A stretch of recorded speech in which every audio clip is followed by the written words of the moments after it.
So guys, ito na guys si Eliza guys, oh. Tatuan niya ang kanyang papa guys, oh.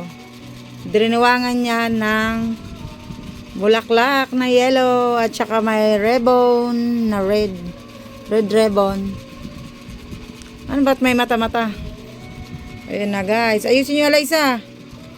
Ibabashers ka nito. Ang daming bashers sa ano. Ibabash ka nito Eliza.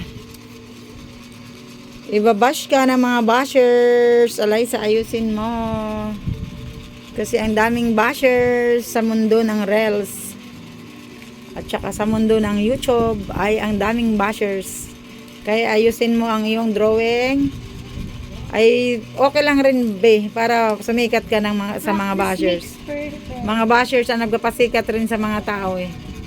Maganda na rin yan. Pero pag lagi ka rin mag-drawing, lalo ka talaga magiging magaling. Lalo ka talaga magiging perfecto. Magiging magaling ka lagi pag lagi ka mag-drawing. Yun nga ang kasabihan na sinasabi nila na practice makes perfect. Kaya yun lang guys. Ayun lang guys. Never say goodbye. Tomorrow is another day. Bira, banat, lipad. Sige na.